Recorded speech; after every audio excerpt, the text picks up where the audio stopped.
राम राम राम राम राम राम राम राम राम नारायण नारायण। संबंध। भगवान ने 33वें श्लोक से ज्ञान योग का प्रकरण प्रारंभ करते हुए ज्ञान प्राप्ति का उपाय तथा ज्ञान की महिमा बताई।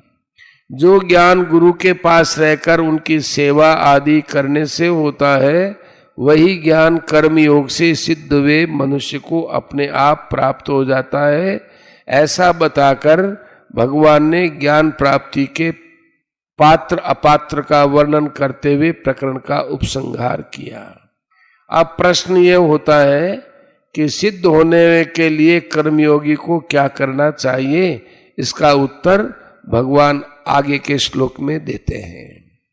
योग संन्यस्त कर्माणं ज्ञान संचिन्न संशयं आत्मवन्तं न कर्माणि निबध्नन्ति धनंजय।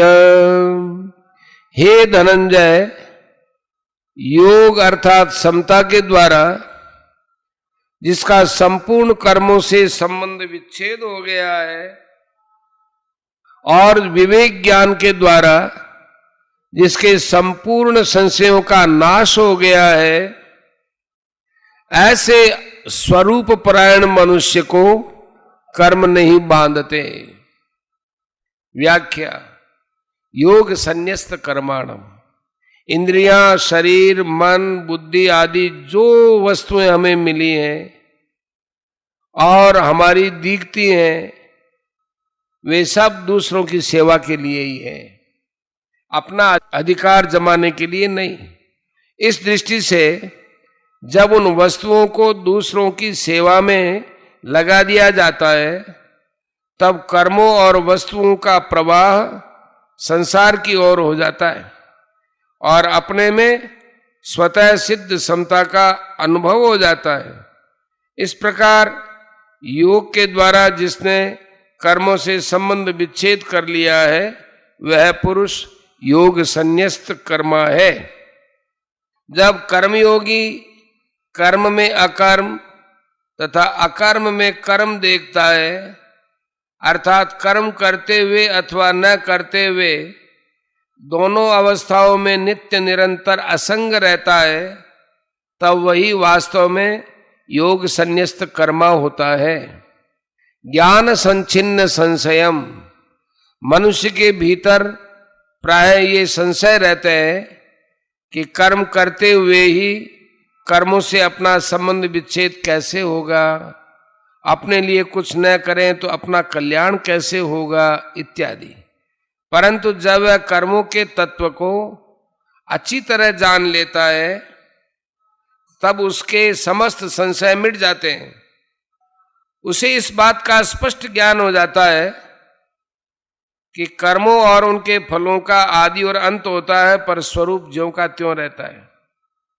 इसलिए कर्म मात्र का संबंध पर माने संसार के साथ है, स्वयं माने स्वरूप के साथ बिल्कुल नहीं। इस दृष्टि से अपने लिए कर्म करने से कर्मों के साथ संबंध जुड़ जाता है और निष्काम भाव पूर्वक केवल दूसरों के लिए कर्म करने से कर्मों से संबंध विच्छेद हो जाता है। इससे सिद्ध होता है कि अपना कल्याण दूसरों के लिए कर्म करने से ही होता है, अपने लिए कर्म करने से नहीं। आत्मवंतम, कर्मयोगी का उद्देश्य स्वरूप बोध को प्राप्त करने का होता है, इसलिए वह सदा स्वरूप के परायण रहता है। उसके संपूर्ण कर्म संसार के लिए ही होते हैं। सेवा तो स्वरूप से ही दूसरों के लिए होती है। खाना पीना, सोना, बैठना आदि जीवन निर्वाह की संपूर्ण क्रियाएं भी दूसरों के लिए ही होती हैं, क्योंकि क्रिया मात्र का संबंध संसार के साथ है, स्वरूप के साथ नहीं। न कर्माणि निबध्नन्ति, अपने लिए कोई भी कर्म न करने से कर्मयोगी का संपूर्ण कर्मों से संबंध विच्छेद हो जाता है, अर्थात वह सदा के लिए संसार बंधन से सर्वथा मुक्त हो जाता है। 4 का 23। कर्म स्वरूप से बंधन कारक है ही नहीं।